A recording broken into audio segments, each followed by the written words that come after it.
चीन ये कहता है कि सबसे सस्ते गद्दार भारत में मिलते हैं। चीन करोड़ों रुपए की रिश्वत देता है।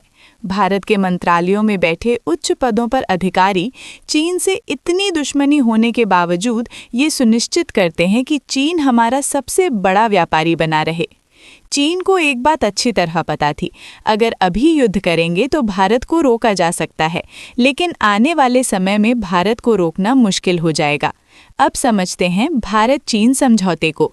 जब भारत आज़ाद हुआ तब सबसे बड़ा डर चीन से था। देश आज़ाद हुआ ही था और सबसे बड़ी कमी थी पैसे की। सेना के पास पैसे नहीं थे, सेना के पास जूते तक नहीं थे। आज जो पीटी शूज़ दिखते हैं, उस समय कैनविस के कपड़े के जूते पहने जाते थे। हथियारों और गोला बारूद की भी भारी कमी थी।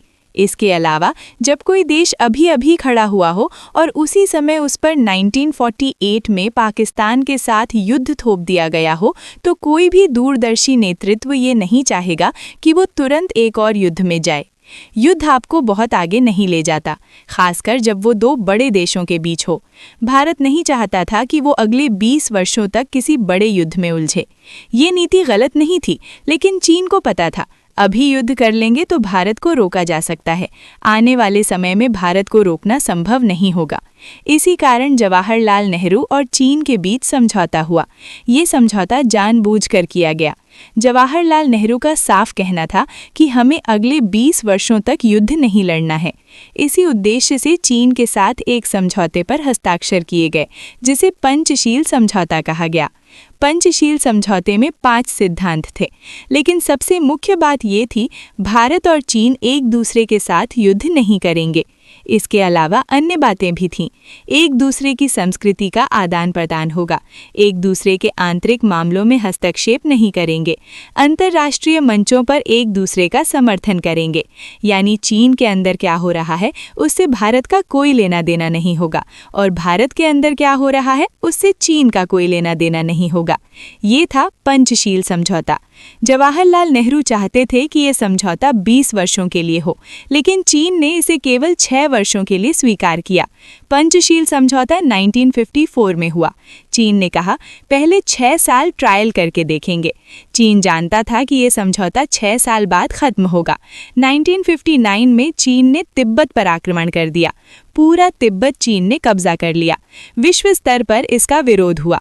भारत ने भी कहा कि ये गलत है, लेकिन चीन ने पंचशील समझौते का हवाला दिया और कहा, आप हमारे आंतरिक मामलों में हस्तक्षेप नहीं कर सकते।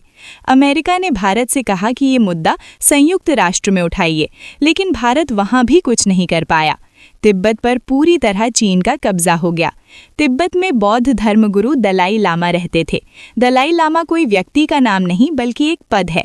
दलाई लामा भारत में शरण लेने आए। भारत ने मजबूरी में उन्हें शरण दी। चीन ने चेतावनी दी, अगर आपने दलाई लामा को शरण दी तो अंजाम बुरा होगा। यहीं से चीन ने भारत से युद्ध का फैसला कर लिया। 1960 में पंचशील समझौता समाप्त हो गया।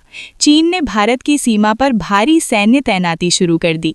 1962 में चीन ने भारत पर युद्ध थोप दिया। इसे साइनो इंडिया वॉर कहा जाता है।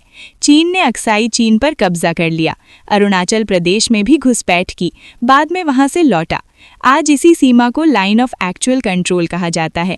अरुणाचल प्रदेश के नागरिकों को चीन आज भी स्टेपल वीज़ा देता है, क्योंकि वो अरुणाचल को भारत का हिस्सा मानता ही नहीं।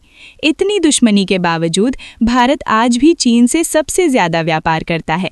अगर यही काम पाकिस्तान करता तो भारत मिनटों में बॉयकॉट कर देता, लेकिन चीन का बहिष्कार नहीं हो पाता। बॉयकॉट चाइना लिखी टी-शर्ट भी चीन में बनती है। चीन ये सब इसलिए करता है क्योंकि उसे पता है यहाँ देशभक्ति से ज़्यादा स्वार्थ चलता है। चीन लद्दाख पर कब्जा करता है, अरुणाचल को अपना बताता है, भूटान, नेपाल और सिक्किम पर भी दावा करता है। चीन इसे 5 फिंगर थ्योरी कहता है।